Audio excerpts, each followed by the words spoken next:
할렐루야! 오늘도 귀한 말씀 통해서 변화받는 소중한 인생을 살아가는 여러분들이 되시기 바랍니다. 이스라엘의 우화에 새들의 불평이라는 스토리가 있습니다. 하나님께서 이 모든 동물의 창조를 마쳤을 때 새들이 불평을 하기 시작합니다. 다른 짐승들에게는 무거운 짐을 안 주셨는데 왜 하나님께서는 우리 새들에게만 짐을 주셔서 이렇게 걷기도 힘들게 하셨을까? 새들이 이런 불평을 하기 시작했습니다. 얼마 후에 용기 있는 독수리가 먼저 어깨에 붙은 그 무거운 것을 움직여 봤어요. 퍼드덕. 근데 이게 웬일이에요? 갑자기 온몸이 가벼워지면서 어깨에 붙었던 그 무거운 짐을 움직이면서 드높은 창공을 슉하니 그냥 비행을 하기 시작하는 것입니다. 새들이 불평했던 그 무거운 짐이라는 것은 다름이 아니라 날개였던 거예요. 날개였던 것입니다. 우리가 어떤 의미에서 생각해 보면 우리의 그 신앙, 믿음이라고 하는 것은 새의 날개와 같은 것입니다. 신약성경 마태복음 11장 한번 찾아보겠습니다.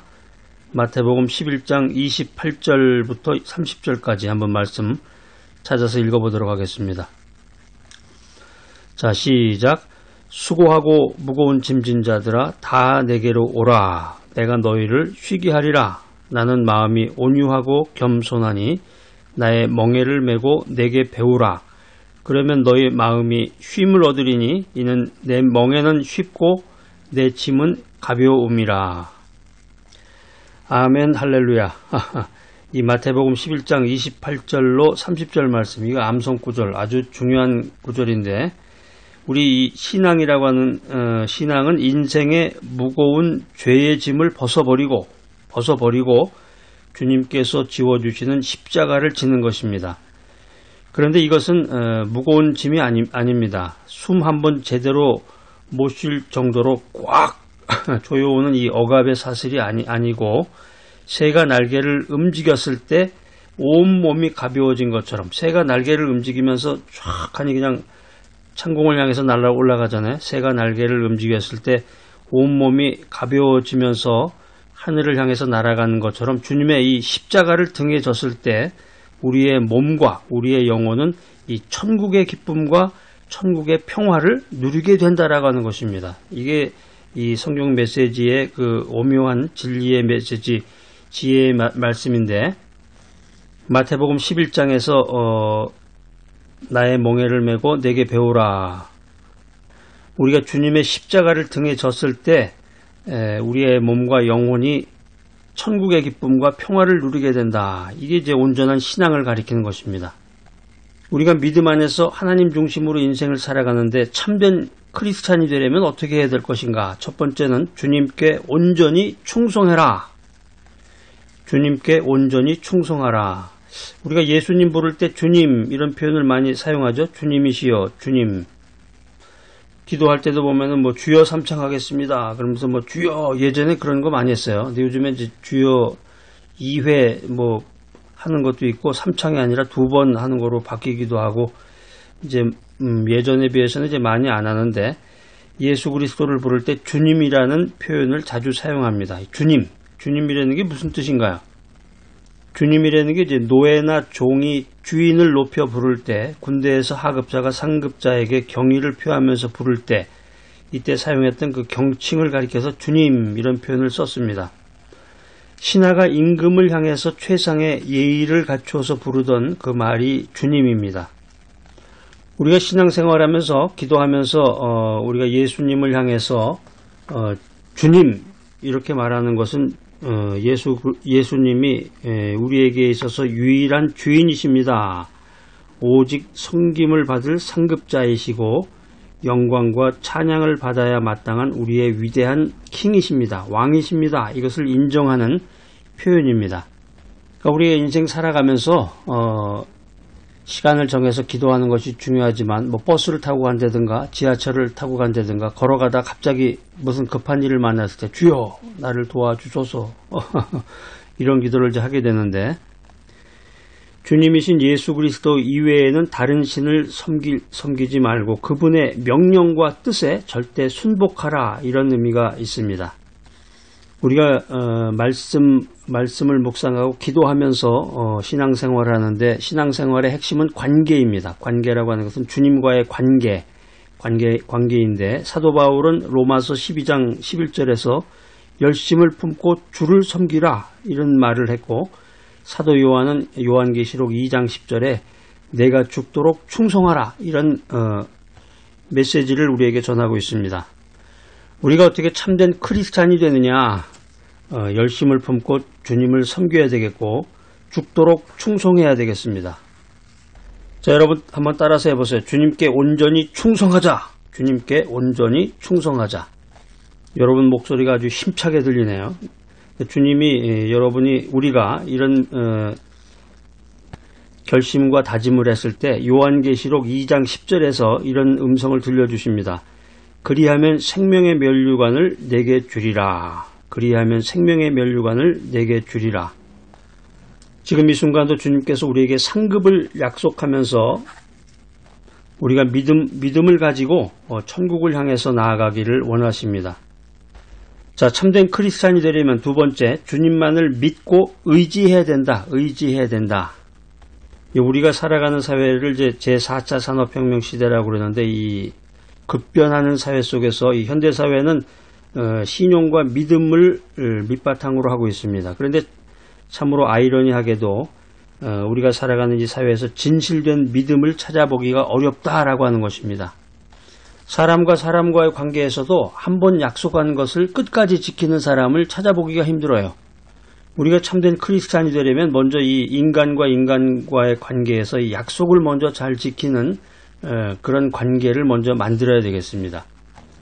성경은 그래서 인간은 누구나 죄인이다 이런 음성을 우리들에게 들려주고 있습니다. 범죄하여 그 본성이 부패하고 타락한 인간은 또 다른 죄인인 인간을 온전히 믿을 수 없다라고 하는 것입니다. 더 나아가서 그 자신도 상대방에게 믿음의 대상이 될 수 없다. 이것이 성경이 우리들에게 들려주시는 교훈의 메시지입니다. 복음의 핵심이 예수님께서 죄와 사망의 권세 아래서 신음하고 절망하던 우리의 죄를 용서해 주시고자 그 귀하신 몸을 대속의 제물로 내어놓으셨다라고 하는 것인데 정말 할렐루야, 아주 놀라운 은혜의 메시지입니다. 이러한 은혜로 우리가 새로운 피조물이 됐습니다. 새로운 피조물이 된 우리가 주님만을 믿고 주님만을 의지해야 된다. 이런 결단이 있어야 되겠습니다. 참된 크리스찬이 되려면 첫 번째, 주님께 온전히 충성하라. 두 번째 뭐였죠? 주님만을 믿고 의지하라.